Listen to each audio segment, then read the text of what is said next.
Eh bien, bonjour à tous. Aujourd'hui, je vous retrouve avec un invité inattendu que je te laisse te présenter.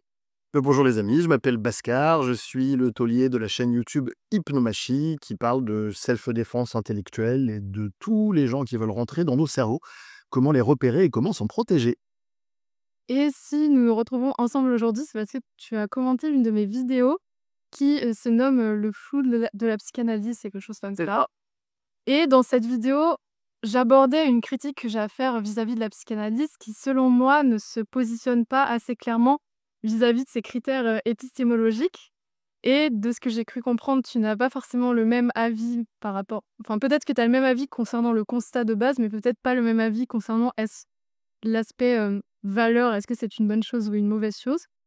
Et donc, je vais un petit peu rappeler ce que je disais dans les grandes lignes, parce que dans ma vidéo, donc, je disais que pour moi, ce flou épistémique est volontaire et bon, plus ou moins conscientisé de la part d'un certain nombre de psychanalystes, mais ne permet pas de remettre les croyances en compétition entre elles. Et donc, quand une croyance apparaît, par exemple, dans le milieu psychanalytique, je n'arrivais pas à savoir quels allaient être les critères qui faisaient qu'elle allait surpasser une ancienne croyance ou ne pas surpasser une ancienne croyance.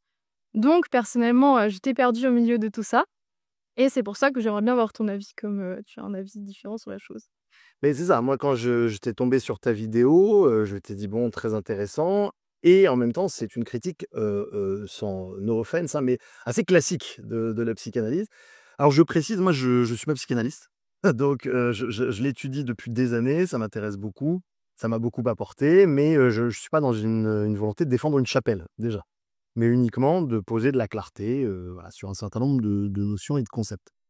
Et bon, on m'a dit en off que tu connaissais aussi mon travail, donc c'est marrant parce qu'on se regardait chacun, donc c'est tout à fait normal qu'on arrive là aujourd'hui à dialoguer.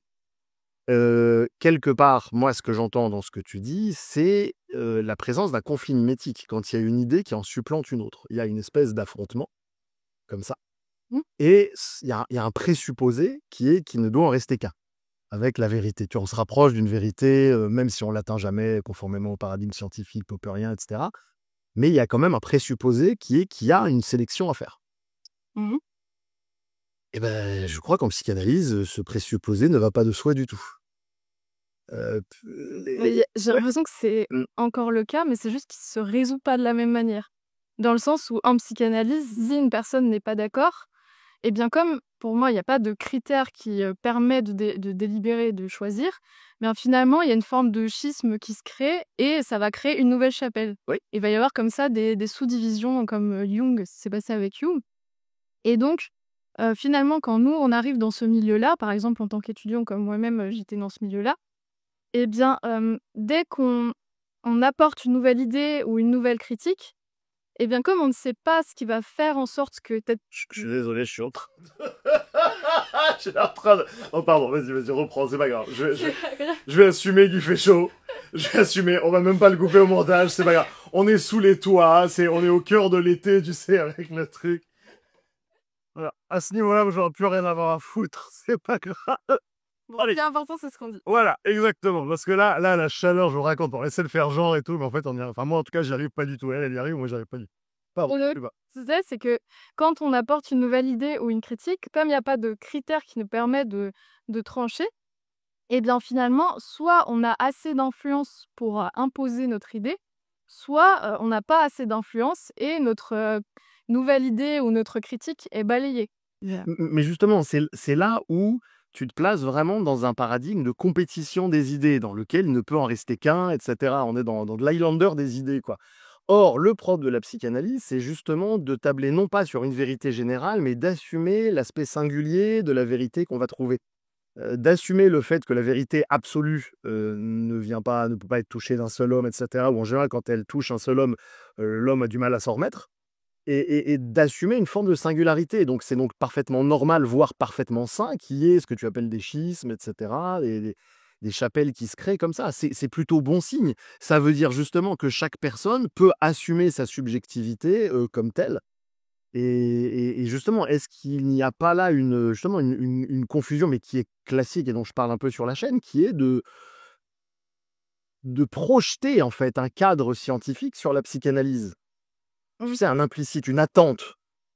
Bah, alors déjà, je trouve pas que la subjectivité de chacun soit respectée parce que comme je le disais, si il suffit de ne pas avoir assez d'influence et finalement il y a un retour aux origines et un retour à la figure de Freud pour, réaffirmer ces concepts parce que comme il y a pas de critère qui prévaut, bah, finalement c'est le critère de la personne qui a créé la psychanalyse et certains de ses prédécesseurs qui ont été connus, qui va faire que c'est leur théorie qui va prévaloir. Donc finalement, à vouloir éviter des critères peut-être plus «objectifs» entre grands guillemets, on en retombe au fait de se soumettre à des figures d'autorité. Non, non, non, non, non, non, non, non, bah, j'entends, hein, j'entends ce que tu dis et je vois bien, ce à quoi tu fais référence implicitement. Parce qu'effectivement, il y a, et il y aura probablement encore, des formes de sectarisme autour d'une adoration freudienne, évidemment. Mais si tu regardes bien, il y a quand même énormément d'auteurs, Jung, Lacan, et cetera, qui se sont complètement, séparés, voire qui ont bâti dessus, mais qui sont parfois, inscrits en faux vis-à-vis de Freud. Donc Oui, mais donc ils se sont fait, exclure. Il y a vraiment cette logique de soit tu es avec nous, ah mais alors soit tu es attends, contre nous. OK, oui, oui, mais moi alors moi quand je parle de psychanalyse, je parle d'une praxis, je parle pas d'un groupe social. Je parle pas d'un groupe social. C'est tout comme sur ma chaîne, je dis bien qu'à mon avis, laisser la science aux universitaires est une connerie. Je fais vraiment une différence entre la science, la démarche scientifique, hypothético-déductive, et cetera, et la science, l'institution. J'ai l'impression que là, tu me parles des écoles de psychanalyse. Bah, c'est qu'à la base dans la vidéo sur ma chaîne, je parlais des psychanalystes freudiens, contemporains et parce que c'est, l'école que je connais et du fait que j'avais vraiment ce vécu-là de soit on est avec eux, mais dès on émet une critique de l'intérieur et bien cette critique ne peut pas être absorbée. Elle, rejette forcément l'émetteur de la critique. Mais moi, la question que je pose, c'est alors 2 questions. C'est pourquoi critiquer Mmh. et a-t-on vérifié avant de critiquer que l'épistémologie de la psychanalyse se prêtait à la critique? Parce que pour critiquer, il faut déjà être au clair sur l'épistémologie de ce qu'on critique. Sinon, on préjuge. Mmh. Non. Bah, déjà si justement l'épistémologie n'est pas claire, dans ce cas ça Non, mais incrimine. elle est très claire, l'épistémologie de la psychanalyse. Il y a des centaines de pages qui ont été écrites là-dessus. On appelle ça le discours de l'analyste, et on fait des différences entre le discours de l'analyste et le discours de l'universitaire et le discours du maître. Le discours du maître, c'est ce que tu dis en termes de soumission au maître, à la figure de Freud, avec un papa tutélaire où on va fermer sa gueule et on va effectivement, voilà, si on dit pas oui, on est excommunié.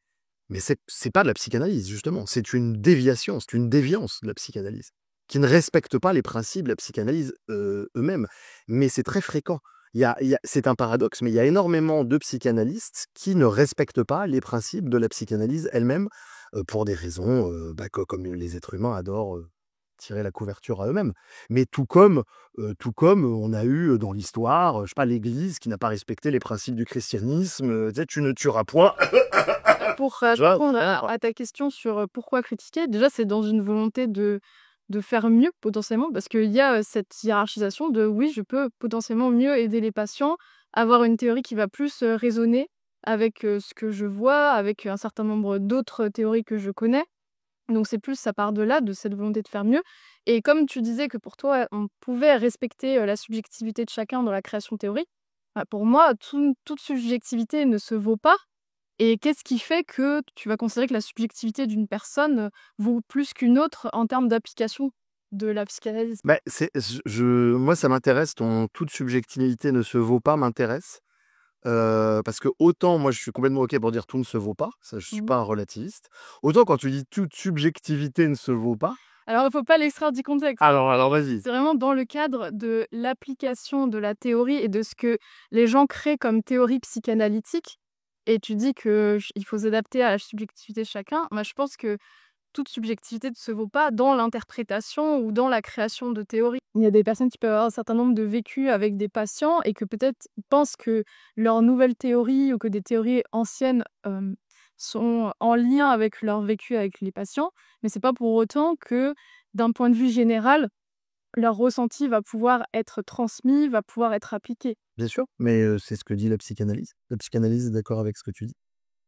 ce que dit la psychanalyse, vraiment, c'est parce que quelque part, je reformule ce que tu dis, tu me dis si je respecte ce que tu dis. Euh, Moi, ce que j'entends dans ce que tu dis, c'est le patient, par exemple, va avoir une propre théorie sur qu'est-ce qu'il est, enfin, l'analysant, ils disent. L'analysant va avoir une propre, sa propre subjectivité par rapport à ce qu'il vit. Et le psychanalyste va avoir peut-être une théorie dessus. Mais dans la théorie psychanalytique, il est bien dit que c'est celui qui mouille le maillot qui parle. C'est l'analysant qui parle. Autrement dit, un psychanalyste qui essayerait de plaquer sur son patient ou sur son analysant une théorie qui ne proviennent pas de l'analysant lui-même n'est plus en posture de psychanalyse, de psychanalyste, pardon. Mmh. Et donc ne fait plus de psychanalyste. Parce que le psychanalyste, ça n'est pas un titre, ça n'est pas un rôle social, c'est une posture par rapport à autrui. Ça, c'est important de le comprendre, parce qu'on peut, les psychanalystes ont énormément réfléchi à tout ça. Ils se sont posé la question de comment est-ce qu'on la transmet, la psychanalyse. Ils ont noirci des livres et des colloques entiers sur ce qu'on appelle la passe. Comment est-ce qu'on transmet la psychanalyse? Et le résultat, c'est qu'on ne peut pas transmettre la psychanalyse comme on transmet la psychologie. Il n'y a pas un psychologue, il est psychologue, il a son diplôme psychologue, il est psychologue, point. Il n'y a pas de débat. Et il est psychologue même quand il dort. Non, mais si je pousse le truc à l'absurde, un psychanalyste, il n'est psychanalyste qu'à partir du moment où il est en position psychanalyste. Et il est en position psychanalyste à partir du moment où il s'efface pour laisser sur le devant de la scène la subjectivité et l'hystérie du patient. Mais dans ce cas, à quoi sert tout le référentiel théorique derrière? Si finalement, tu ne l'appliques jamais sur le patient et que, ça reste juste dans ta tête, en quelque sorte. En fait, il faut prendre c'est une très bonne question qui est logique à ce stade de la discussion. Il faut prendre les écrits des uns et des autres comme avec le cadre de la psychanalyse. C'est-à-dire que c'est là où énormément de gens vont projeter leur cadre implicite, ou quand ils vont lire Lacan, Ferenczi ou je ne sais qui, ils vont voir ça comme un manuel de théorie générale. Et ce faisant, en fait, ils ne prennent pas, ils projettent le discours de l'universitaire sur les psychanalystes. Il y a un cadre implicite. Mais c'est pas ça le cas de la psychanalyse. Le cas de la psychanalyse, c'est il faut lire dans ses écrits le compte-rendu de l'expérience vécue et hystérisée du psychanalyste. Parce que le psychanalyste, quand il écoute, il a beau écouter, il a un monde intérieur, il a des pensées, il a des émotions à propos de ce que le patient, l'analysant, lui ramène. Et lui aussi, il va les élaborer. Et il partage ces élaborations. Donc ces élaborations sont à prendre comme euh, un témoignage subjectif, assumé comme tel, du psychanalyste. Du genre, si ça peut aider, bah prenez, puis si ça aide pas, bah prenez pas. Mais dans ce cas, pourquoi se baser sur la psychanalyse et pourquoi ne pas juste se dire, on va prendre dans n'importe quelle théorie, tout ce qui nous convient, tout ce qui nous convient pas? Enfin, quel est, Mais c'est ce voilà. que font les psychanalystes. Si tu regardes bien, ils prennent à droite à gauche, enfin, je sais pas ce que t'en penses, mais moi, quasiment tous les bons psychanalystes que j'ai lus étaient quand même d'une érudition minimale, on va dire ça comme ça, et d'une culture minimale, et ils empruntaient aux penseurs grecs, à certains concepts bouddhistes, ou à je ne sais Ouais, quoi. parce que personnellement, je suis pour, prendre un peu, «à tous les râteliers» entre guillemets, en fonction de notre bonne intelligence.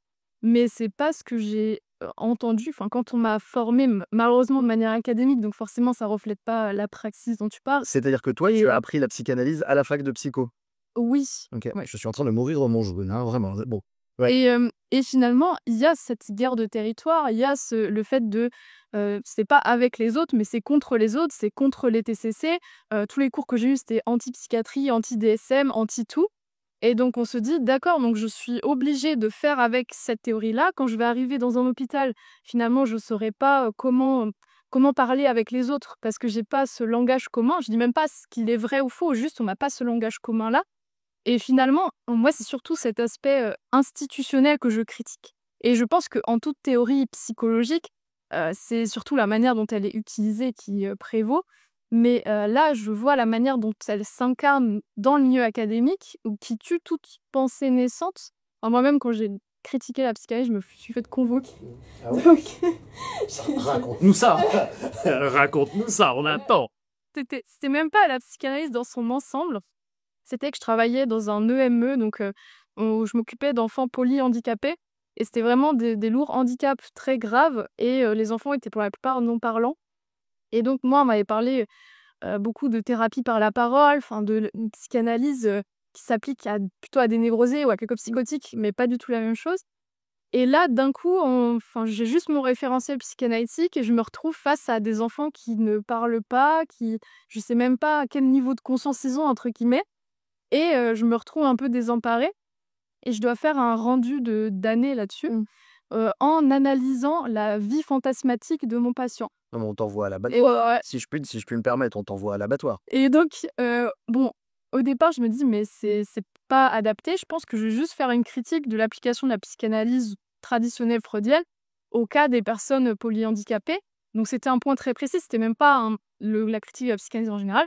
Et tout de suite, on m'a coupé l'herbe sous le pied en me convainquant, en me disant qu'il fallait pas que je projette mon propre ressentiment sur la psychanalyse, qu'il fallait que je change de sujet et cetera. Bon, finalement, j'ai trouvé des auteurs intéressants comme Simone Corsos qui s'est spécialisée là-dedans. Mais j'ai trouvé qu'au lieu de me pousser à essayer d'améliorer ce cadre, bah, on m'a tout de suite coupé l'herbe sous le pied et je vois pas comment on ne peut améliorer un cadre si dès qu'on essaie de un peu changer les choses ou de pointer du doigt une critique, finalement, on nous coupe tout de suite l'herbe sous le pied. Mais parce que ce que tu décris là, c'est déjà alors, il y a plein de choses dans ce que tu dis. On n'apprend pas on ne peut pas apprendre la psychanalyse à l'université. Le cadre ne le permet pas. Donc on assiste à des cours moi aussi je les ai eus en fac de psycho, ces cours-là. Moi, ils appelaient ça de la psychologie clinique. Et à l'époque, moi, j'étais anti-psychanalytique primaire, mais vraiment primaire. Je venais des TCC, du coaching, de l'hypnose. Enfin, je ne voulais pas. Pour moi, la psychanalyse, c'était une bande de cons, tu vois. Et j'ai vraiment changé d'avis en étudiant, comme souvent, quand on étudie sur quelque chose. Mais on peut pas. Et ce que tu me décris là, ce sont plutôt, à mon avis, les limites de l'université. C'est-à-dire qu'il ne faudrait pas attribuer à la psychanalyse ce qui relève en fait des limites du discours de l'universitaire. Parce que quand tu dis que des gens t'ont dit vous ne devez pas projeter votre propre subjectivité sur votre sujet d'étude, ça c'est un discours typiquement universitaire qui prétend à une vision tu vois, désincarnée du monde, objective, tu vois, où on met les affects à distance et de la science quoi. Mais avec de la science, où c'est pire que la science, parce que c'est de la science où on peut pas mettre de feedback comme en science en plus. Donc et c'est là où on voit que la psychanalyse, la graine de la psychanalyse, si tu la plantes dans le champ de l'université, elle ne fleurit pas. Mais c'est pour ça que personnellement, après peut-être qu'on se rejoindra là-dessus, je vois la psychanalyse, mais même comme d'autres courants, comme quelque chose qui est intéressant à apprendre un peu de son côté, en partie par l'expérience, par les stages ou autres. Et pour moi, l'université, c'est surtout utile pour apprendre des bases très pragmatiques, terre à terre, dans le sens comment fonctionne une institution, qu'est-ce qu'il y a dans le BSM, ce genre de choses. Et c'est ça qui me gêne, c'est surtout son institutionnalisation de la psychanalyse. Parce que comme ils ont envie de survivre, alors, là, au milieu de tout ça, ils se disaient oui, on est le dernier bataillon français. Enfin, vraiment, c'est là. Tous ces mots-là qui étaient posés, eh bien, ils essayaient progressivement de grignoter sur les cours qui étaient de leurs adversaires, comme les TCC ou autres, et ne garder que la psychanalyse. Donc, même quand on avait des neurosciences, c'était en lien avec la psychanalyse, on voyait l'application des premiers modèles de Freud, des neurosciences du cerveau, ce qui est totalement dépassé, enfin, ça n'a plus aucun sens. Et c'est ce combat politique qui personnellement me dérange. Et j'y pensais avant qu'on se voit, mais en fait, même de manière générale, je pense que tout le débat autour de ce que je disais, du fait de pouvoir mesurer quelque chose, mesurer les thérapies, ce genre de choses, j'ai l'impression que c'est surtout un combat politique. Dans le sens où, personnellement, je comprends toutes les limites du fait de mesurer des thérapies. Il y a d'immenses biais qui faussent de tout. Mais d'un autre côté, quand il y a plein d'institutions, plein de personnes différentes qui me disent oui, je veux des sous, je veux des sous, je veux des sous, et qu'on a des sous limités, mais je vois pas quel autre critère peut être valable. Tu as tout à fait raison, c'est un problème politique. Comme je dis souvent sur la chaîne, la politique, c'est pour les enfants. Et c'est un petit peu embêtant parce que ça veut dire que là, on a des psychanalystes enfants qui essaient de se battre pour leur chapelle. Et donc, effectivement, tout l'aspect financier, politique, réputation, pouvoir, prestige, t'appelles ça comme tu veux, ça va venir se placer entre les individus et la psychanalyse. La psychanalyse, elle est faite pour être faite hors de ce champ-là. Mais de fait, elle est dans ce champ, donc comment, Non, justement, là encore, et je crois que là, on se fait avoir par le langage et je crois qu'on dit la psychanalyse. En fait, il faudrait parler de la psychanalyse, praxis et la psychanalyse politique, justement, et parce qu'on dit la psychanalyse, on croit qu'on parle de la même chose. On parle pas du tout de la même chose, en fait, je pense, et c'est une dérive, totale, totale, et là où je trouve tu as encore plus raison, c'est qu'effectivement, c'est logique s'il y a des subventions, étatiques, qu'on se dise: «Bon, bah, prouvez au moins que votre pratique n'est pas une escroquerie». Donc voilà, on veut des études d'évaluation de la psychothérapie, ça. Sauf que en fait, moi, je connais raisonnablement bien le sujet des évaluations de toutes les psychothérapies, et cetera. C'est un merdier épistémologique sans nom. Sans nom. Parce que si on regarde bien, déjà, on pense les choses par trouble. On va dire, alors sur les schizophrènes, on compare la TCC, la psychanalyse, l'hypnose, le machin, etc. Sur les addictions, sur les trucs. Mais rien que déjà penser les choses par trouble, c'est déjà pas l'approche de la psychanalyse. Donc on est dans des biais d'induction, sur des biais d'induction, sur des quand biais... même une nosographie, mais c'est pas la même nosographie, quoi. Oui, c'est pas la même. Et puis normalement, il n'y a pas vraiment de nosographie, il y a que de l'individualité, en fait. C'est-à-dire que même si le psychanalyste va penser en termes de perversion, névrose, machin, tout ce que tu veux, normalement, c'est au sujet de redécouvrir ça lui-même par son introspection. Et s'il redécouvre autre chose, le psychanalyste va dire: ah bah tiens, c'est marrant, il a trouvé autre chose, un peu à la manière d'un apnéiste, et qui remonte. C'est normalement, il devrait remonter avec un corail, bah, le mec, il remonte avec un crabe, on dit: bah, Mais encore un crabe, on quoi. peut pas s'extraire, de la politique. Enfin, il y aura forcément des choix à faire, donc qu'est-ce que tu proposes? Donc Moi, je crois qu'on peut complètement se sortir de la politique, mais complètement. Et je crois justement que la psychanalyse, entre autres, l'hypnomachie aussi, tu vois, la psychanalyse et l'hypnomachie ont beaucoup en commun. Et plus j'étudie la psychanalyse, plus je vois qu'elles ont beaucoup en commun. Il y a aussi des divergences, mais c'est pas pour rien que je l'étudie. Mais la psychanalyse comme l'hypnomachie sont deux approches qui peuvent réellement permettre de sortir du politique. Mais vraiment. alors, enfin, donc tu m'expliques en pratique parce que j'ai du mal à concevoir. Alors, on va s'entendre sur les mots, parce qu'on s'est déjà fait avoir tout à l'heure, on va essayer que ça ne nous réarrive pas encore. Qu'est-ce que tu entends par politique? Dans le sens, à l'heure actuelle en France, par exemple dans les hôpitaux, psychiatriques, Donc déjà, tu dis à l'heure actuelle en France, donc déjà tu postules l'existence du politique dès le départ. Je t'écoute. alors déjà, bah, je ne l'ai pas encore introduit, mais je vais l'introduire, hein. Donc à l'heure actuelle en France, Mmh. on a un système, qui fait en sorte que nous payons des impôts et ces impôts vont être redistribués à certains hôpitaux, à certaines structures. Ouais. Donc il y a un choix à faire en termes d'investissement, d'impôts sur à quelle personne, à quel type d'institution on va le redistribuer et ce choix est fait aussi, en psychologie et donc toi, qu'est-ce que tu proposes pour, finalement faire ce choix-là? Est-ce que tu proposes de Pas d'impôt. changer de système politique? Pas Oui, on d'impôt. sait que toi, tu es plutôt dans une vision, libérale. Mais là, actuellement, on n'est pas près d'aller dans ce chemin-là. Ah non, Donc, mais qu'après on soit dans un système où il y a majoritairement des enfants, et en plus des enfants à qui on donne du pouvoir, c'est un fait. Je crois que là, en ce moment, on touche le fond. Bon, mais si ta question c'est qu'est-ce que tu proposes, ma réponse est claire. oui, mais non, Pas d'impôt. pour toi, finalement, tu me proposes une solution qui, n'arrivera sûrement pas, c'est-à-dire, Oh. vu la mentalité des Français. Et, et moi, je te À parle laquelle, en de... tout cas, toi, tu ne crois pas, oui, d'accord.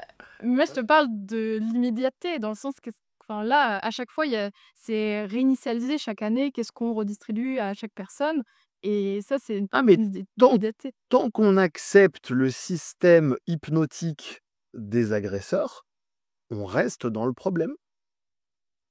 C'est comme quelqu'un qui me dirait, «Mon patron est un pervers de la pire espèce, il harcèle les gens, on a déjà eu 2 personnes qui se sont suicidées, il met des mots au cul aux gonzesses», et cetera, tu vois? Enfin, et qui dit: «Bon, bah, je retourne bosser. Comment faire pour m'en sortir en retournant bosser?» Bah non, à un moment, il faut que tu arrêtes d'y aller, en fait. Parce qu'en y allant, tu nourris le truc. C'est aussi simple que ça. On est littéralement dans un syndrome de Stockholm généralisé. Mais donc, qu'est-ce que ça voudrait dire ne pas y aller si on repose? Ça veut dire, en l'occurrence, si je me base sur les éléments que tu m'as donnés de ta vision de ce que tu appelles politique, pas d'impôt. Ça veut dire, essayer de ne pas avoir recours à des services et à des prestations de gens qui sont payés et financés par l'impôt, et cetera. Ça veut dire stop à ça. Dans la mesure du possible. Évidemment, je dis pas aux gens qu'il faut mourir, tu vois? Oui. Mais parce que dans un modèle où chacun paierait et choisirait son thérapeute, je suis d'accord avec toi. Bon, pour moi, je suis pas pour, supprimer certaines orientations ou autres, mais c'est juste que dans un modèle où on me dit: «Bah, je te prends ton argent et tu ne décides pas finalement à qui vient cet argent» et personnellement, vu mon vécu, j'ai des préférences, vu ma perception de l'épistémologie, psychanalyse, je la mets pas en premier dans mes préférences et donc c'est ça qui me Alors dérange. que, attends, je suis désolé de te couper, mais le nombre de fois où ça m'est arrivé de discuter avec des zététiciens, je ne dis pas que tu es zététicien, je t'entends qui est juste rationnel et pragmatique et qui aime la démarche scientifique. Je fais la vraie différence entre ça et la zététique. Mais le nombre de fois où j'ai discuté avec des zététiciens de psychanalyse qui me disaient ah, la psychanalyse, on a montré que c'était inefficace. Et où je leur montrais des méta-analyses, pas des études, des méta-analyses qui montrait justement des taux de réussite de la psychanalyse sensiblement égal au TCC, voire même supérieurs sur certaines pathologies. Et les gars, ils disaient, ah, puisqu'en réalité, ce qu'ils voulaient, ça n'était absolument pas la vérité. Ce qu'ils voulaient, c'est que l'autre ait tort. C'est pas la même chose. Et c'est là où l'approche psychanalytique est intéressante, voire même au-delà de la psychanalyse, l'approche transrationnelle est intéressante. C'est d'avoir conscience de ses propres émotions, de son propre pathos, et de comment notre propre pathos nous gêne et nous perturbe de notre découverte d'une hypothétique vérité. Bah, là, concernant, les études dont tu parles, enfin, moi, j'en ai vu certaines méta-analyses. Bon, il y en a certaines où j'ai vu que ils étudiaient plutôt la psychodynamique. Oui. Donc c'était plus d'inspiration freudienne, mais c'était pas vraiment l'application traditionnelle où il y a une personne dans le divan et que le psychanalyste ne répond pas du tout. Parce que personnellement, c'est plus cette approche où je pense qu'elle n'est pas adaptée à la majorité des gens. À la limite, des personnes qui souhaitent faire l'expérience et qui connaissent la psychanalyse, pourquoi pas, j'en connais. Mais pour, monsieur et madame tout le monde qui a besoin d'un accompagnement, je pense que ça peut être assez violent de ne pas recevoir de réponse, enfin, pour une personne qui n'est pas dans cette logique-là. Et en plus, j'avais vu des études qui disaient que plus le thérapeute parlait, plus ça pouvait être corrélé à des meilleurs résultats. Et donc voilà, il y a cette, inspiration, cette psychodynamique où je trouve que c'est une très bonne démarche de vouloir tester. Moi, ce que je condamne, c'est pas le fait qu'il y ait des mauvais résultats, parce qu'on voit de plus en plus que c'est le cas pour la psychodynamique. C'est plus, cette posture de ne pas vouloir tester. C'est vrai. Alors je me doutais qu'on arriverait là. Alors attends, juste une dernière chose, puis après je vais te répondre, avant de fermer ça. Moi, j'ai dit, il y a des méta-analyses qui montrent que... Mais honnêtement, pour les avoir lues, c'est de la merde. C'est de la merde. Mais c'est autant de la merde que les études qui démontrent l'inverse. Il y a les mêmes biais, quoi. Voilà. En fait, c'est un problème épistémologique de l'évaluation des thérapies au sens le plus large possible qu'on puisse donner. Donc, c'est qu'à un moment donné, la démarche scientifique trouve ses limites sur ce genre de sujet. On peut essayer de la faire rentrer au forceps. Et c'est pas inintéressant ce qu'on trouve. C'est pas inintéressant ce qu'on trouve. Mais ça demande d'être pris avec son système 2, avec son néocortex, et pas avec son limbique. Ça demande de pas être pris comme étant «Ah bah ça c'est nul, ça c'est trop bien, donc je vais là où c'est bien et on s'en fout les autres qui sont trop nuls». Ça demande d'être vraiment réfléchi avec une pensée pondérée, ce que le grand public ne fait pas, ce qui est normal et on lui en veut pas. Mais c'est très clivé comme débat, donc. Voilà, donc c'est normal, mais ça vaut mieux que des heuristiques, genre c'est bien, c'est nul, quoi. Tu nous disais, ce qui t'embête, c'est le refus de l'évaluation. Mmh. Mais là, à ce stade, je suis face à un dilemme et je voudrais que tu m'aides, si tu veux bien. Avec plaisir. Je ne sais pas encore ce que je veux dire. Ouais. Je voudrais que tu m'aides. Je peux te répondre, en fait, je peux te répondre depuis différents types de discours. Je peux te répondre depuis un discours dans lequel on va rester deux observateurs complètement détachés du sujet de l'expérience. On va surtout pas se mouiller. Surtout, on va pas mettre de nous à l'intérieur. Mais le problème, c'est que comme le fond de la psychanalyse, c'est de mettre de nous à l'intérieur, tu vois, ça crée une espèce de paradoxe.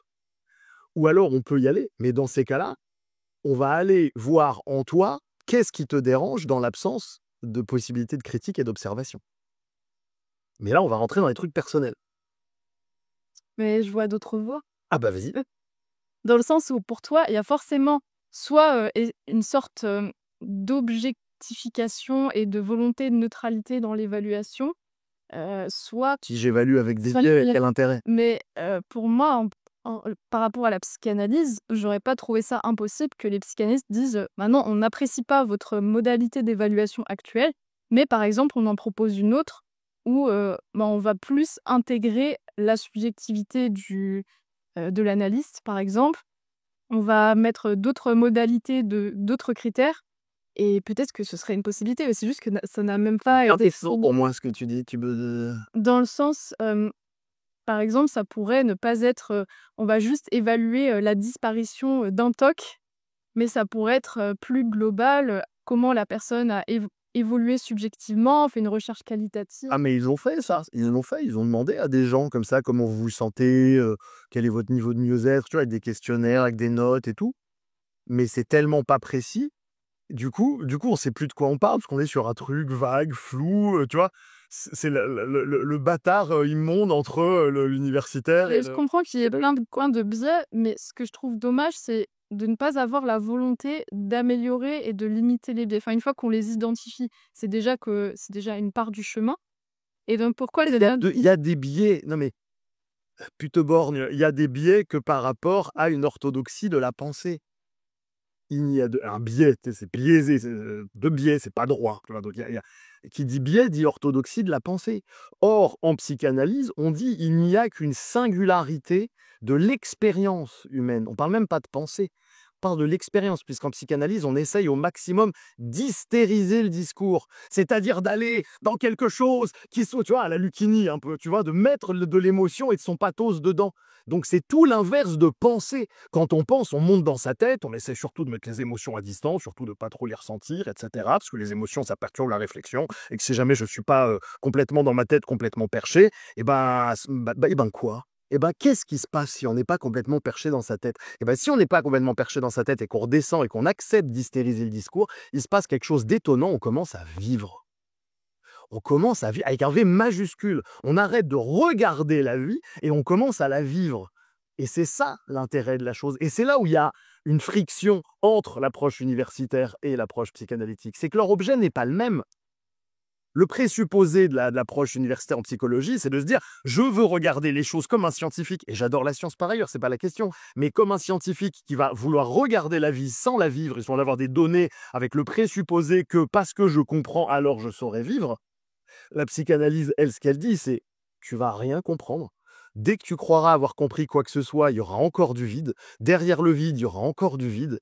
Et en fait, on nage dans la mélasse. Et quand on rentre dans la... D'accord sur le fait qu'il y a énormément de, je vais pas les appeler des biais parce que tu vas dire, ça t'auras plus les biais. Il y a plein de biais, plein de difficultés pour le mettre en place, mais pour moi, je ne peux pas accepter le fait de entièrement rejeter cette démarche, sachant que même si je peux comprendre que les psychanalystes soient mieux dans leur pratique de la singularité de la subjectivité, mais ça ne permet pas, comme tu dis souvent, de séparer le bon grain de l'ivraie. Mais c'est là, exactement. Et à ce moment-là, C'est tout l'intérêt. Enfin, qu'est-ce qu'on fait? Mais c'est tout l'intérêt. Et c'est ça qui est génial. C'est que, alors, n'hésite pas à me reprendre, parce que là, je vais peut-être jargonner un petit peu. Et comme je sais qu'on passe sur ta chaîne, je sais que tout le monde n'a pas forcément les notions de conflit mimétique, la théorie de René Girard, etc. Au besoin, si ça vous intéresse, allez voir la vidéo 32 sur ma chaîne. Et comme ça, vous aurez voilà, à peu près à quoi je fais référence. Mais séparer le bon grain de l'ivraie, c'est recréer un conflit mimétique entre deux jumeaux, dans lequel il y en a un des deux qui est supposé être mauvais et un être bon ou valable, pas valable, enfin tu vois, le bon grain et l'ivraie, enfin bref, globe, pas globe quoi. Et justement, le propre d'une approche traditionnelle comme peut être la mienne, mais aussi à cet endroit-là de la psychanalyse, c'est d'aller au-delà de ce conflit mimétique et de dire non mais en fait, le bon grain fait partie de la création. L'ivraie, ne nous en déplaise, fait partie de la création aussi. Le bon grain, ben, l'agriculteur aime le bon grain, l'agriculteur n'aime pas l'ivraie. Mais les deux font partie du monde réel. Et c'est là où il y a une démarche complètement, quasiment luciférienne, qui consiste à dire je ne veux que le bon gré et je veux rejeter l'ivraie. Et en faisant ça, on rejette tout un pan de la création et on s'aliène de tout un pan de la vie avec un V majuscule. Et c'est à cet endroit là où dans l'approche traditionnelle, là je sors un petit peu de la psychanalyse pure, mais où dans l'approche traditionnelle, on dit, Dieu dit justement, je suis la voie, la vérité et la vie. Et c'est par là qu'on va. Mais là, on parle pas d'une création divine, enfin, on parle d'une construction humaine de thérapie. Dans le sens Mais peu importe, enfin, ça change rien. enfin, je vois pas pourquoi La peinture d'un artiste est pourquoi partie de la création. pourquoi rejeter le conflit? Mais on rejette pas le conflit. Mais parce que tu parles Et d'ailleurs, il est là le conflit. de conflit mimétique et toi, tu veux intégrer tout. Et moi, je suis contre le fait d'intégrer tout. Et j'accepte le conflit. Pourquoi tu rejettes le conflit? Pourquoi tu ne te dis pas, dans un certain contexte, il y a peut-être une thérapie qui peut être mieux que l'autre. Dans un autre contexte, il y en a peut-être une autre qui est mieux que Alors attends, parce que pour moi, on est en train de confondre conflit, hiérarchisation, tu vois? un contexte pour la hiérarchisation. Moi, je me sens pas à rejeter le conflit, hein. Enfin, globalement, si tu connais un peu mon travail, enfin, des trucs conflictueux, je pense pas être le gars le plus «on va arrondir les angles coûte que coûte», pardon, mais Mais c'est non. quand même ton objectif d'intégration. Non, non, c'est pas ça. C'est que on peut placer la conscience à différentes strates, si tu veux, à un moment T. Je veux dire, la conscience se place c'est même pas nous qui plaçons la conscience, c'est la conscience qui se place à différentes strates. Je peux, payer mes impôts. Tu vois? Là, tout à l'heure, on s'est amusé avec le matériel, là, vous voyez pas, mais il y a une caméra qui est ficelée. Enfin bon, en bref, on est dans la matière, tu vois? On est vraiment dans la matière, la matière, la matière. Je peux être voilà, on peut être dans une discussion tu vois, voilà, on discute, on échange, on partage, et cetera, et on peut être dans des espaces d'unité de toutes choses, dans de la mystique, dans des choses comme ça. Chaque niveau de la conscience est correct, tu vois? Et puis il y a plein d'intermédiaires, c'est pas la question. Mais chacune est correcte. Je dis juste qu'à un moment donné, on ne peut saisir l'unité, Dieu, le plérôme, on ne peut le saisir que dans une forme de non-dualité. Mais la non-dualité, ça n'est pas le refus du conflit. C'est de dire oui, il y a des gens, par exemple comme toi, qui disent oui, il y a un conflit à cet endroit-là, etc. Ah, c'est pas que je constate, c'est que je suis pour le conflit. Voilà, différent. J'entends bien. Et donc, tu fais partie de la création jusqu'à preuve du contraire. Donc, et on discute. Donc, il n'y a pas de problème. Mais c'est justement qu'à cet endroit-là, l'unité résout. Enfin, c'est là où le langage trouve ses limites, justement. La psychanalyse, elle se concentre sur le langage. Mais c'est pour ça que l'hypnomachie va justement au-delà du langage, à un endroit là où Lacan s'est vraiment concentré vraiment beaucoup, beaucoup là-dessus.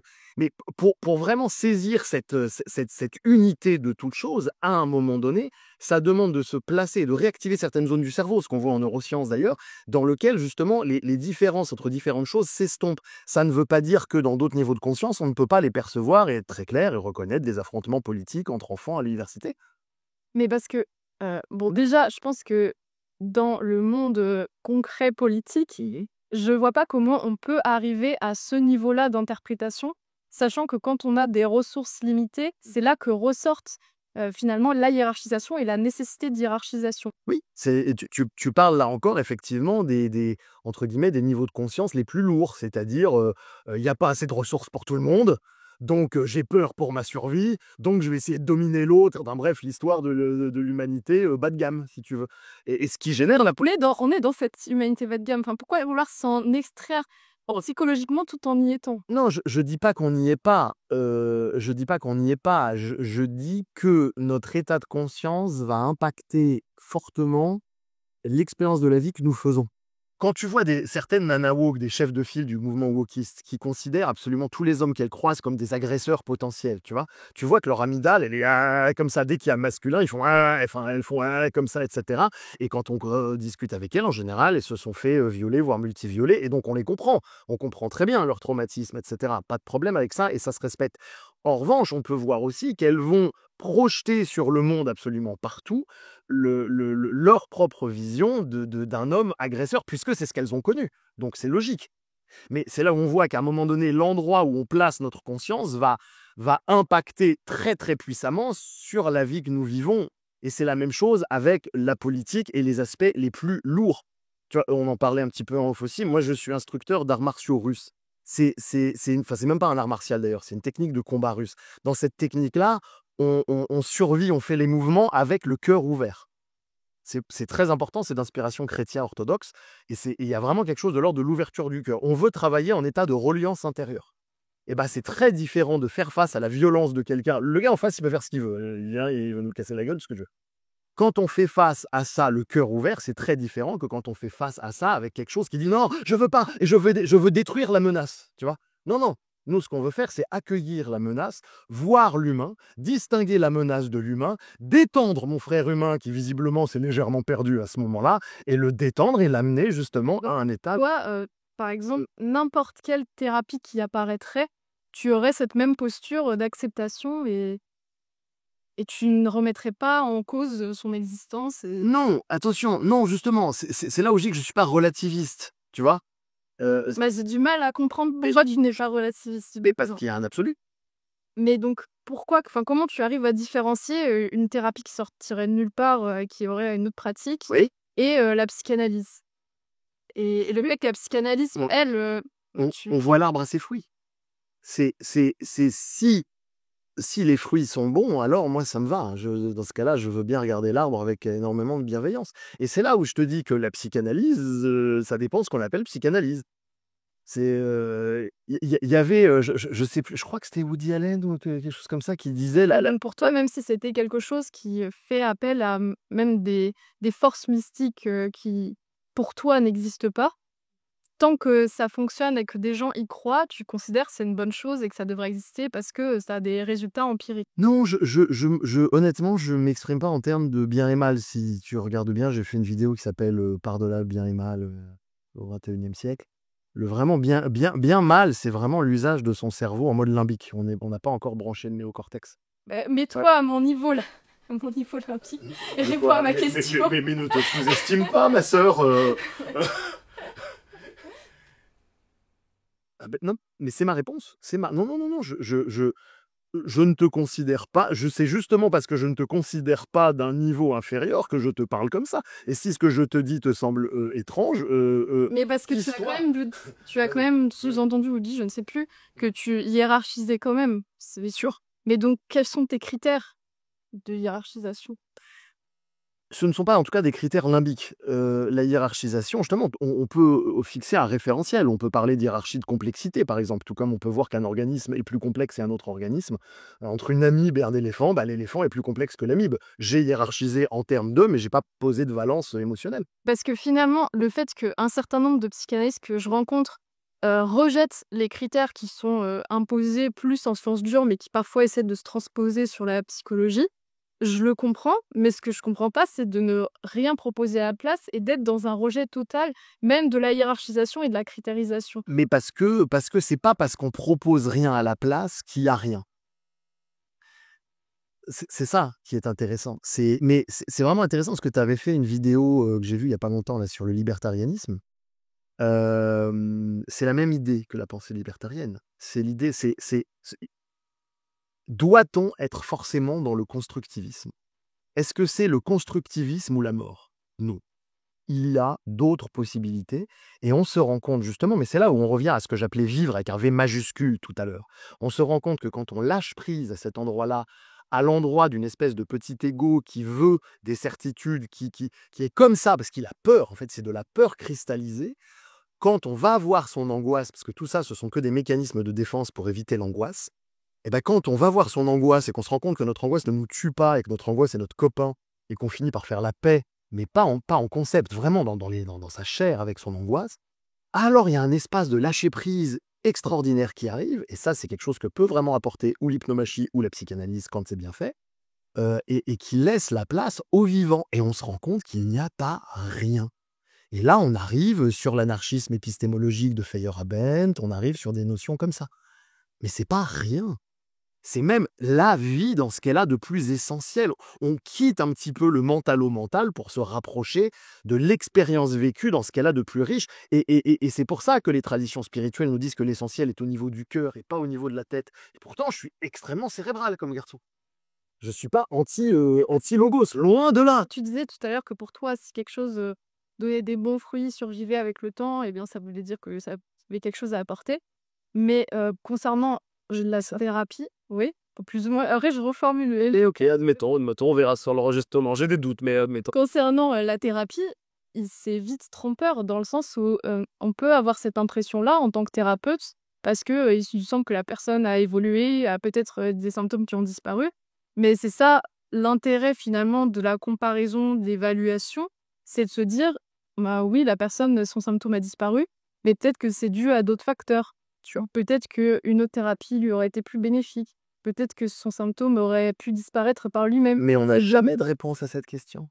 Mais on peut essayer de s'en rapprocher. Enfin, pourquoi abandonner directement de vouloir trouver des réponses? Non, mais en fait, ce que tu as là, c'est une foi. C'est-à-dire que Moi, ce que je regarde, je te parlais tout à l'heure de système logique où quand on gratte, tu vois, ça s'effondre.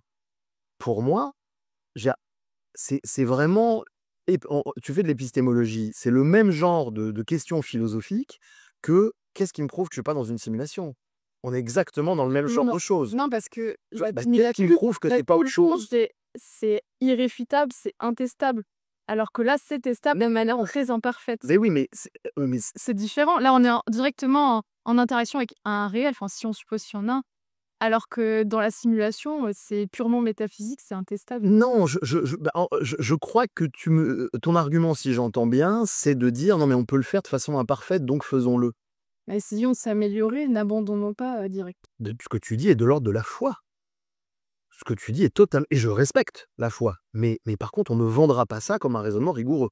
C'est une foi popperienne, c'est une foi typiquement positiviste, typiquement scientifique, qui dit: «La science n'a pas comme but de décrire le réel, elle a comme, finalité de produire des modèles qui s'en approchent inexorablement sans jamais l'atteindre». C'est ça que tu dis quelque Bah, part. on est en réponse avec le rêve, on essaie pas de mimer la structure du rêve, enfin les modèles n'essaient pas de la mimer, mais juste on essaie de rentrer en interaction. On se dit: «Ah bah là, on a envoyé tel signal, on a reçu tel signal en retour» et on avance à tâtons comme ça. Voilà, c'est-à-dire que tu as une foi qui est effectivement la foi popperienne. Tu as une foi qui est déjà une foi qui postule l'existence d'un réel, déjà. Ça, c'est un pur postulat. Après, on pourrait se dire, c'est pas le réel, je sais pas, c'est, un système, enfin ça pourrait être n'importe quoi, mais ça revient au même dans le processus. Exactement. Donc tu postules l'existence d'un réel. Ensuite, tu postules la possibilité des hommes de pouvoir s'approcher petit à petit de ce réel par itération successive avec feedback dans le cadre d'une démarche scientifique. Moi, je veux bien que tu postules des trucs. C'est même pas forcément s'en approcher, hein. Je pourrais très bien être dans un système où je me dis: «On ne s'approchera jamais de quelque chose de mieux», mais il n'empêche qu'à un moment donné, je considère quand même que des thérapies sont mieux que les autres. Bah, c'est pas ce que tu as dit tout à l'heure, mais après j'ai peut-être mal compris. Non, Mais c'est une expérience de pensée, c'est pas voilà, d'accord, voilà, ouais. oui, c'est ça. Oui, bah, je préfère revenir sur ce que tu penses parce que sinon on raisonne hors affect justement, tu vois? Et on se perd dans le mental. Non, non, c'est donc moi je veux bien que tu postules des trucs, tu vois? Et j'ai rien contre, on postule tous des trucs. Mais je veux pas qu'on me vende ça comme un raisonnement rigoureux alors que c'est quelque chose qui relève de la foi personnelle. C'est une foi. C'est politiquement incorrect de le dire. L'époque entière est basée sur ce truc-là, parce qu'on est l'époque entière est basée sur un conflit mimétique entre le Moyen Âge, l'obscurantisme et les Lumières, tu vois? Les Lumières qui nous ont permis de couper avec les ignorants d'autrefois grâce à la supériorité de notre. Une fois que tu as aussi au quotidien, qui a un réel, que tu es en interaction avec lui. Oui, mais pas de la même manière que toi. Alors Moi, j'ai une autre foi. Je enfin, pense qu'on partage pas la même foi à pourquoi ce le moment. renier dans un cadre alors qu'au quotidien tu fais constamment. Je ne renie rien. Je n'ai rien renié dans mon attention, quand je dis que telle chose est une foi, je ne le dévalorise pas, je ne le renie pas, je ne le dénigre pas. Je le place dans le cadre épistémique qui lui correspond. C'est tout. Oui, mais toi, tu n'as pas cette foi, alors ça veut dire Je partage pas cette foi, j'en ai une autre, moi. et quelle est-elle?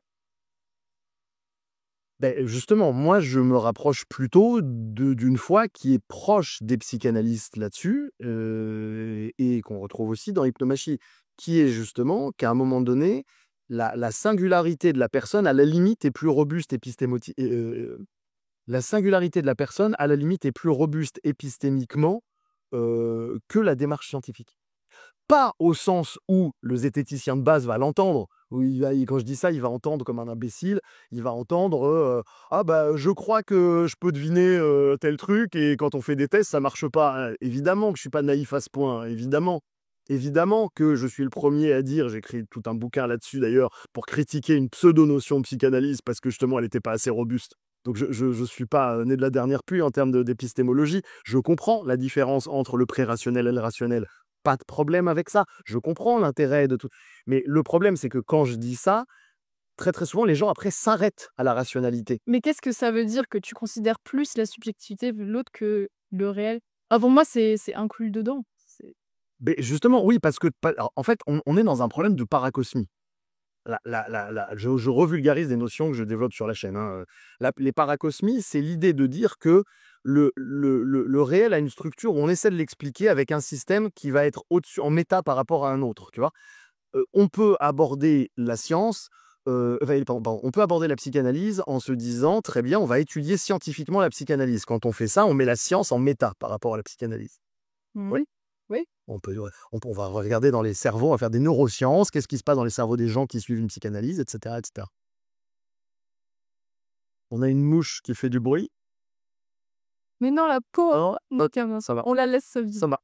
Bon, donc ou alors on met la science en méta par rapport à la psychanalyse, mais on peut aussi mettre la psychanalyse en méta par rapport à la science.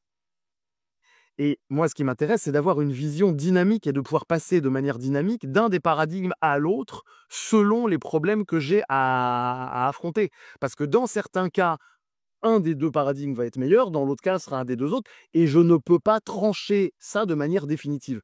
Ça dépend toujours du contexte et c'est dans la création d'une épistémologie agile, fluide, liquide comme ça, que je peux utiliser mes capacités, au maximum tu vois? Alors si jamais je rentre dans un dogmatisme qui va dire: «Non, il faut toujours que ça soit en méta par rapport à l'autre ou l'autre», je me mets des œillères. J'ai un peu du mal à imaginer ce que tu dis parce que tu parles de la science. Moi, j'imagine plus l'épistémologie parce que c'est elle qui souvent se met en méta par rapport aux disciplines De toute façon. et ce qui fait que je heu, la psychanalyse, Mmh.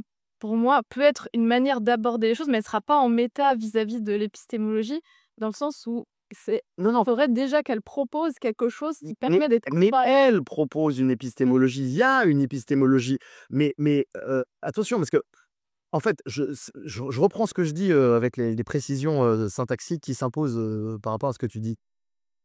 Est-ce que l'épistémologie scientifique est en méta par rapport à l'épistémologie psychanalytique ou est-ce que c'est l'inverse? Et les 2, quand on est fluide sur les 2, on est riche de 2 et moi, je cultures. sais toujours pas ce que c'est l'épistémologie psychanalytique. Comment Bah, on ça, on va pas compare des croyances? non mais ça, tu vois, là, il y a des bouquins partout, à un moment donné, Mais c'est ce que tout le monde me dit, lis des livres, mais en attendant, je peux te les donner les je José. enfin, quel livre, qui dit quelle épistémologie a la psychanalyse? Parce que j'ai vu qu'il y a eu une évolution. Freud, lui, se plaçait plus dans les sciences naturelles qui, à l'époque, dans le monde germanique, étaient opposées aux sciences de l'esprit. Honnêtement, moi, c'est pas Freud que je trouve intéressant. Et donc oui, ses descendants, enfin ses successeurs, finalement, ont coupé le lien avec l'épistémologie qu'ils proposaient parce que ça devenait vite incohérent avec ses propres théories, Ouais. vu que ses propres théories, il n'a pas spécialement essayé de les tester, il les a Les a sursystématisées. même falsifiés, franchement, appelons un chat un chat, à un moment donné. Il y en a maintenant qui Freud, il était pas clair, hein, Michel et Onfray, donc il a fait pas mal de les successeurs se sont détachés, ont dit: «Non, on veut pas être dans cette logique naturaliste». Ouais. Et mais d'un autre côté, qu'est-ce qu'il y a à la place? Est-ce que c'est de l'herméneutique? Enfin, qu'est-ce que c'est? Et c'est ça que je demande et c'est ça où je ne trouve pas de réponse. Eh ben, tu peux regarder du côté de la théorie des discours lacaniens. Moi, je l'enseigne. Le truc, c'est quand je l'enseigne, moi, je fais ça sur 6 heures, donc j'imagine qu'on va pas prendre en otage. Non, mais je pense plus aux freudiens parce que, Honnêtement, c'est eux avec qui j'étais en relation et c'est eux chez qui j'ai ressenti ce flou et ce manque de clarté. Un certain nombre qui, à la fois, acceptaient certains critères, qu'on leur imposait de scientificité, à la fois faisaient un peu d'herméneutique, enfin, c'était plein de choses mélangées, mais il y avait pas du tout de clarté au milieu de tout ça et je voyais pas comment évaluer, une croyance par rapport à une autre, comment discuter épistémologie. je vais pas défendre ces gens, je ne les connais pas et pour peu qu'ils soient des psychanalystes qui ne soient pas en posture de psychanalystes, pour peu que ce soit des pseudo-psychanalystes, je Ouais, mais c'est ça qui j'ai pas pose les problème, c'est qu'on me dit: «Oui, mais il y a telle personne qui a, un bon rapport psychanalytique et épistémologique, qui a construit une épistémologie». Mais sauf que en général, ça se sent dans les productions des personnes d'une discipline en question, quelles épistémologies ils adoptent. Dans, par exemple, d'autres disciplines, même si un certain nombre de critères épistémologiques n'ont pas forcément été formalisés, parce que c'est aussi ce qu'on m'a dit, on m'a dit: «C'est pas forcément psychanalyste de formaliser des critères épistémologiques», car la plupart des gens dans chaque discipline ne vont pas avoir à formaliser, c'est parfois des philosophes ou autres, mais ça se sent dans leurs publications que, ils vont utiliser tel ou tel critère épistémologique parce qu'après ils vont comparer leurs résultats avec d'anciens résultats. Ils vont dire: «Ah bah, on a une meilleure projectibilité, on a une meilleure compatibilité avec telle autre croyance, dans notre paradigme» et finalement au sein des papiers scientifiques, on va ressentir l'épistémologie. Alors que là, au sein des papiers de psychanalyse, enfin je ressens pas, cette, d'épistémologie particulière. Est-ce que c'est correct pour toi si je dis que quelque part, ce que tu cherches est une forme de garantie? pas de garantie, mais de comparabilité et d'améliorabilité. Dans quel but tu veux dans quel but tu veux tout ça, si ce n'est pour avoir une forme de garantie? Bah, c'est pas de garantie parce que je sais qu'on va pas l'avoir de sitôt, Ben oui. mais c'est plus me dire si je peux, mieux soigner les gens grâce à des meilleures, théories, cadres et cetera, bah, autant y arriver et pour moi, c'est un moyen pour y arriver. Ah, un mot qui revient souvent, je trouve depuis le début, c'est «mieux». Oui, C'est un mot qui revient beaucoup. Si je me place d'un point de vue lacanien, on pourrait presque te dire, enfin, je suis pas dans une posture de psychanalyste, mais d'un point de vue lacanien, donc tout ça, c'est des nuances fines à comprendre, je pourrais te dire, on n'améliorera pas, c'est foutu. c'est très pessimiste. Ah mais Lacan, c'est tragique. Non mais Lacan, c'est complètement tragique. C'est précisément aller avec le tragique et effectivement, tant que l'individu essaye de se débattre, il va préférer le positivisme. Parce que le positivisme t'offre un espoir de, tu vois, je sais pas, un truc, une vision plus ou moins ou transhumaniste à l'extrême, ou même pas forcément d'ailleurs, mais t'offre quelque chose. La psychanalyse, c'est d'aller dans l'ombre, dans le démon. Donc ça dépend, est-ce qu'on cherche dans la lumière ou est-ce qu'on cherche dans l'ombre, tu vois? C'est pas le même, justement, les lumières ou l'ombre, c'est pas la même chose, c'est pas du tout la même démarche. Pour moi, les 2 sont complémentaires, comme je l'ai exprimé tout à l'heure. Donc je trouve ça dommage de se limiter à une des 2. Je pense qu'on a vraiment à gagner à je crois qu'on est d'autant plus fort qu'on revient dans la lumière après avoir fait le tour de son. Oui, mais là, enfin, si on parle, Mmh. vraiment de la psychanalyse, en tant que non volonté d'amélioration dans un sens positiviste, Mmh. je trouve ça dommage de condamner ça par avance et d'être dans une forme de semi-conservatisme là-dessus, alors que même s'il n'y avait ne serait-ce qu'une chance de 1 de Ouais. «s'améliorer» entre guillemets, Non, non, mais la si psychanalyse, elle condamne pas ça. Justement, moi, j'ai dit d'un point de vue lacanien, et cetera, mais comme par définition, la psychanalyse, elle est singulière là-dessus, ce qui compte, c'est pas ce que là encore, il faut se rappeler que la psychanalyse n'est pas une école de pensée homogène, elle est une praxis qui a certaines règles, certes, mais c'est tout. Elle a un corpus très minimal et après, dessus, les gens vont élaborer et que si toi, dans ton introspection, tu arrives sur cette foi ardente, tu vois, du mieux, et cetera, et ben, le psychanalyste te dira: «OK». c'est pas là, j'ai l'impression que sur les aspects, en tout cas que j'ai vus dans les écoles freudiennes, où il y avait des changements et des évolutions, c'était finalement pour être plus compatible vis-à-vis des mœurs actuelles. Je pense notamment à des évolutions, concernant Laurie Lofer, enfin je sais pas si tu la connais, Non, pas trop. mais elle a J'ai entendu une fois, je elle a beaucoup, réévalué Freud, enfin revu Freud à la lumière des nouvelles théories comme la théorie du genre, ah oui, d'accord. LGBT et cetera. Enfin, c'est des nouvelles interprétations de Freud et finalement je me dis: «Mais donc ça veut dire que c'est possible institutionnellement que des gens proposent de nouvelles choses?» et je trouve ça dommage que ce soit uniquement dans ce contexte-là, d'arriver à être compatible avec les nouvelles générations qui arrivent en psycho et qui ont souvent ces idées-là et une certaine partie de la population.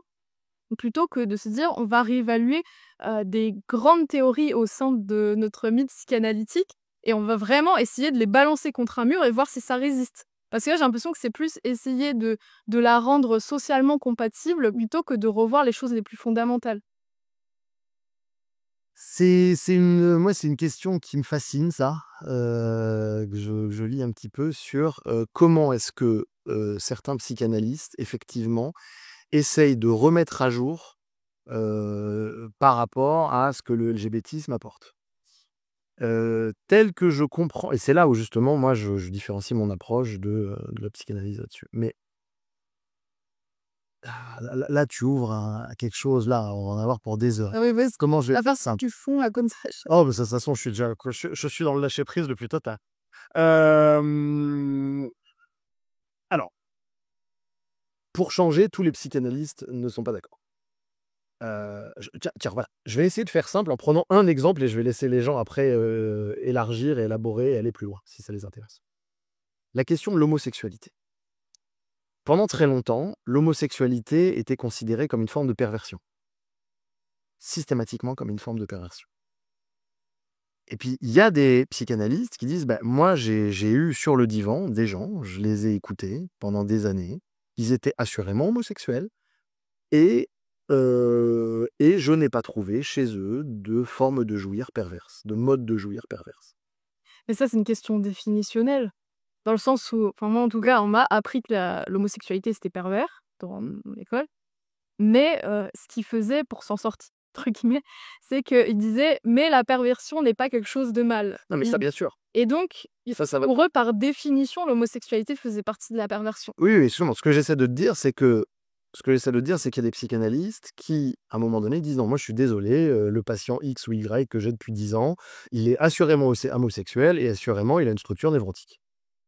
À un moment donné, la théorie comme quoi tout homosexuel est forcément le fait depuis un espace d'un mode de joueur pervers, eh ben, excusez-moi, il faudrait peut-être commencer à la réfléchir. Oui, mais c'est vrai que les contemporains, c'est plus la catégorie à part perversion, ils ont un peu fusionné. Et c'est là où c'est intéressant parce que c'est un exemple possible de psychanalyse qui prend un feedback du réel, qui fait, tu vois, qui réexamine le corpus théorique, etc., etc.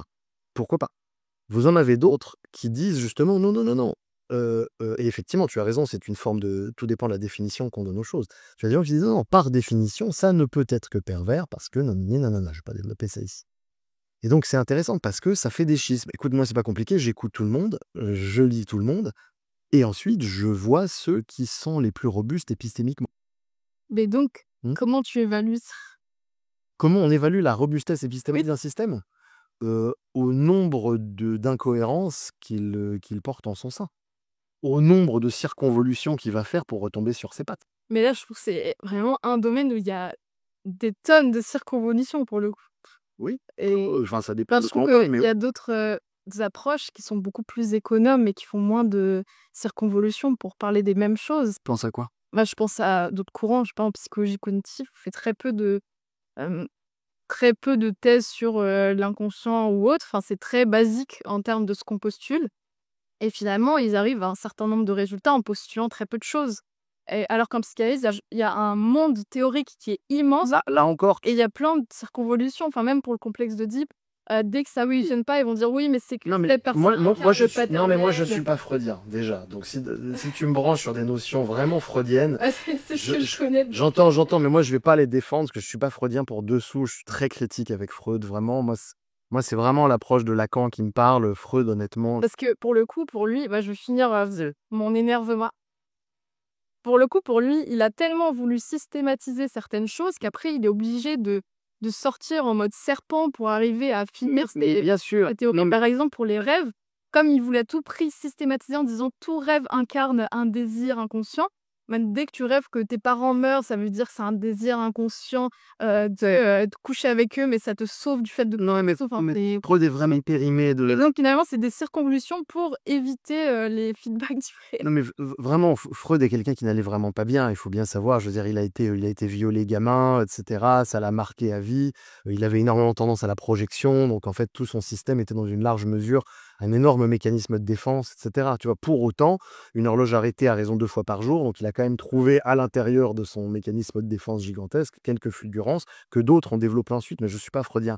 Mais, euh, pardon, mais. Et je t'engueule pas, hein, c'est rhétorique. Mais pardon, mais là, tu es encore en train d'essayer d'opposer 2 approches. Et tu peux continuer de le faire si tu veux. Moi, je parle pour l'audience. Moi, je suis dans une approche de complémentarité des 2 approches. Et quand tu dis que on postule beaucoup de choses dans la psychanalyse, oui, pas de problème.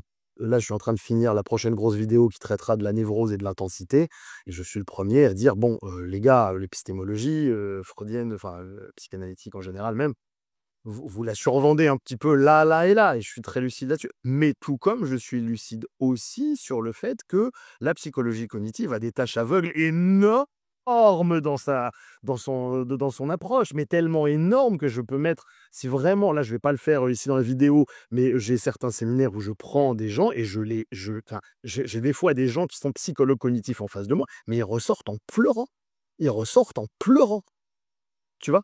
Donc, Bah, le problème, c'est que enfin, il y en a beaucoup qui ne remettent pas en question euh, les limites de leur propre système en psychologie cognitive. Et moi, c'est vrai que j'ai été un peu étonnée moi-même quand j'ai commencé à faire des sciences cognitives parce que je m'attendais pas à ce que ce qu'on postule soit aussi des construits théoriques purs. Par exemple, oui. mon mémoire, je l'avais fait sur la flexibilité cognitive. Et donc, j'étudiais un certain nombre de variables, l'inhibition, l'attention, ce genre de choses. Et en fait, je me suis rendu compte que c'était des purs construits mathématiques. et ce qui a renforcé mon pragmatisme en me disant: «Mon but, c'est pas de reproduire quelconque structure du réel, c'est juste que ça fonctionne, que j'arrive à faire, de l'induction, à faire de la projectibilité et arriver aussi à me dire que ça s'inscrit dans un système et que ça reste en cohérence, avec les autres éléments du système». Et c'est pour ça que ma vision de la rationalité, ça rejoint, la vision de la rationalité volontariste. Je sais pas si tu connais? Où finalement, bah, je vais expliquer pour, les personnes qui regardent la vidéo. Ça postule très peu de choses, enfin, c'est une vision rationnelle très libertaire dans le sens où la seule chose qu'on postule, c'est de ne pas s'auto-saboter et qu'un système qui soit proposé soit juste cohérent de l'intérieur. Mais on ne propose pas le fait qu'il faille forcément faire des inductions logiques ou autres, ce qui fait que ça outrepasse toutes, les critiques vis-à-vis de la rationalité. Et pour moi, donc on a cette rationalité qui est la base, essayer qu'un système soit cohérent et après on a tous les critères épistémologiques secondaires qu'on va appliquer en se disant: «Ah bah, moi je préfère que le système soit peut-être plus simple que compliqué, Voilà. peut-être plus ceci que cela». Là où la subjectivité arrive et rentre en ligne de compte. Bah, il y a quand même des arguments qui sont pas uniquement subjectifs. Bah, dans ces cas-là, tu augmentes le nombre de postulats. Comment ça? Bah, dans ce que tu dis on a un corpus qui est extrêmement limité, tu vois? Au départ, tu vois? Et après on peut préférer plus ceci ou plus cela. Si on préfère, c'est qu'on est dans une forme de subjectivité. Ah mais ça, bah, on préfère, raisonnement, mais ça veut pas dire que si on est dans la subjectivité, on ne se base pas sur des critères objectifs. Non, non, mais on peut rationaliser après ses préférences, mais la question c'est dans quel ordre ça se fait? Est-ce qu'on se soumet à des construits logiques ou est-ce qu'on a des préférences et on les rationalise, tu vois? C'est pas la même chose. Ah là, ça dépend quelle est notre démarche et Et on voilà, a déjà des a priori ou pas. et c'est ça, et c'est ça. Et c'est à cet endroit-là où je pense qu'on a intérêt à être très, très clair sur nos intérêts émotionnels dans l'approche de la psychanalyse. Et pour l'instant, moi, de ce que je vois, je n'ai trouvé que des gens qui critiquent la psychanalyse depuis des espaces où ils avaient un grand intérêt à remettre en jeu des conflits mimétiques, et cetera, pour des raisons purement émotionnelles. Bah, le problème dans ce type de critique, c'est que les gens qui critiquent, en général, n'ont pas, sont pas vraiment penchés, sur la question en profondeur, à part certains qui ont changé de voix et donc ça crée des débats qui sont parfois déséquilibrés parce qu'on a des personnes qui critiquent la psychanalyse et d'autres qui s'y connaissent beaucoup et qui ont vécu la chose. Voilà. Mais c'est ça que je trouve dommage, c'est que je trouve que les critiques sont vraiment souvent valables, mais sauf qu'un certain nombre de personnes qui critiquent n'ont pas l'arsenal, théorique derrière et se font souvent écraser par, toutes les personnes qui ont lu, je sais pas, tout Lacan ou Freud et on se vite décrédibiliser. Ah oui, mais le problème, c'est qu'on critique bien que ce qu'on connaît et on ne connaît bien que ce qu'on aime. Oui, bah, c'est Et, vrai que c'est un problème plus et, général. et c'est pour ça que si on aborde ça de l'extérieur, tu vois, sans avoir mouillé le maillot, bah, on ne pourra fournir que des critiques extrêmement superficielles, à mon avis, et ce qui est trop souvent le cas, en particulier sur YouTube. En Mmh. particulier sur YouTube, vraiment. Mais je crois que là-dedans, j'ai envie de citer Thomas Satz. Thomas Satz, il disait que l'air de rien, en fait, on est en train de jouer notre peau dans l'acte de définir. C'est selon si on va définir un système comme robuste, pas robuste. Tu vois, genre, il y a des histoires d'image de soi là-dedans, il y a des histoires de plage sociale là-dedans. Il y a des vraiment, tu vois, et tant qu'on n'est pas au clair avec ça et qu'on n'a pas complètement fait le deuil de notre image sociale au point qu'on puisse s'auto-saboter comme ça, tu vois, en public, mais alors on en a rien à foutre. Tant qu'on croit qu'on est un animal politique, tu vois, et qu'on est identifié à son rôle dans la société, tu vois, tant qu'on n'a pas fini de désespérer, on va forcément se faire diriger par le bout de notre nez par des biais limbiques et on ne pourra pas être objectif au-delà d'un certain point. C'est pour ça que je pense que le désespoir intelligent, il ne s'agit pas de pousser les gens au suicide, mais le désespoir pertinent, le désespoir aguerri, euh, on n'a pas le choix. Si on veut vraiment être à peu près lucide, il faut connaître nos zones de désespoir, l'étendue de nos désespoirs. Et ça, c'est quelque chose que la démarche scientifique nous est d'aucune aide. Or, pour pouvoir être lucide sur nos biais d'induction là-dessus, c'est là où la psychanalyse, l'hypnomachie et ce genre d'approche peut vraiment apporter quelque chose. Mais parce que moi, j'ai l'impression que ce qui est intéressant, par exemple, dans ce que tu me dis, c'est de se dire: «Moi, on va essayer de tout pratiquer, en bonne intelligence, que chacun arrive à se rendre compte, des limites de chaque système» et cetera et je suis d'accord avec ça. La psychanalyse, enfin, à titre personnel, je me sers de certaines théories, mais je m'en sers à un niveau, très, très métaphorique. Enfin, juste, je suis pas là à prendre au premier degré. Mais bien Et sûr. il y a plein d'autres théories que je vais utiliser un peu comme base. Et pour moi, la psychanalyse, c'est plus un plus métaphorique. Et ce qui m'inquiète, c'est que les personnes autour de moi prennent la psychanalyse comme base Voilà. et la prennent au premier degré et se disent de manière systématique, bon, la personne, je sais pas, a fait ceci avec sa mère, donc forcément complexe d'Oedipe. Enfin, toutes les heuristiques qui sont appliquées immédiatement. Et je trouve que les heuristiques psychanalytiques sont parfois peut-être plus dangereuses que d'autres systèmes parce que ça postule énormément de concepts théoriques, alors qu'il y a d'autres systèmes où on peut pas autant projeter sur le patient parce qu'il y a très peu de construits théoriques derrière. La psychanalyse est un remède à l'ignorance et ne peut rien contre la connerie. Mais je suis le premier à être navré, sur comment est-ce que des gens ayant une faible capacité cognitive vont prendre quelque chose de brillant pour en faire quelque chose d'apocalyptique? Je veux dire, si aujourd'hui on est obligé de mettre sur les micro-ondes, de ne pas mettre votre cochon d'Inde dedans, c'est bien qu'il y a des gens qui l'ont fait. Et oui, mais c'est pour ça que moi, à cet endroit-là, je ne suis pas constructiviste. Je ne crois pas qu'il faille forcément mettre sur les micro-ondes ce genre de choses-là, même si, bon, enfin, encore que, en vrai, si je suis pour qu'on le fasse. Mais en tout cas, philosophiquement, je crois qu'il y a une sélection naturelle qui se fait et que justement, elle n'est pas que négative. Évidemment qu'on trouve que c'est terrible quand notre cousin bourré est mort sur un accident de la route. Évidemment qu'on le pleure et que c'est dommage. Mais ça, c'est au niveau individuel. Au niveau collectif, c'est pas forcément une mauvaise chose. Donc je pense que la psychanalyse qui est arrivée, à un moment donné où on parlait peu de la sexualité, en tout cas en termes explicatifs, de l'apparition des troubles, je pense que ça avait un intérêt dans les dynamiques d'apparition de théories et je pense que chaque théorie a un intérêt à un moment particulier de l'histoire. Mais ce qui, me pose problème, c'est plus le prestige des origines et le fait, de toujours rester attaché à la sexualité et sa place centrale et unique et explicative, alors même que pour moi, ça avait un intérêt historique dans les dynamiques parce qu'on n'en parlait pas assez. Mais je vois plus ça comme une, un besoin de rééquilibrage après. On n'a pas assez parlé de sexualité. Après, d'un coup, on en a énormément parlé, on l'a dépathologisé techniquement. En tout cas, c'était l'intention initiale. Mais maintenant, il faut retrouver un équilibre et se dire, bah, peut-être que c'est pas avec la sexualité qu'on va tout expliquer. Mais en fait, c'est pas avec la psychanalyse que tu as un problème, c'est avec Freud. Oui, Bah, moi aussi. mais je connais, Ah non, mais voilà. je connais pas assez les autres. Enfin, Lacan, par exemple, m'a paru assez opaque. Donc, Ah non, ben ça, c'est pas de le dire. C'est même un des auteurs les moins. Je crois qu'il est dans mon top 3 des auteurs les moins digestes avec Gurdjieff et quelques autres. Tu vois, ouais, tu vois, bon, bref. C'est les auteurs qui font exprès d'être désagréables à lire, quoi, tu vois, pour filtrer le public. C'est un test. Tu vois. hmm, Non, non, bien sûr. Mais moi, j'ai réussi vraiment à trouver des trésors dedans. Je me suis accroché et ça valait vraiment le coup en ce qui me concerne. d'accord. Et pareil pour d'autres auteurs, Adler, etc. Tu peux en trouver quelques jolies choses. Quelques jolies choses. D'accord, mais je pense que la vidéo arrive à sa fin. Je sais pas combien de temps on aura tourné. C'est long. Je pense qu'elle va être longue.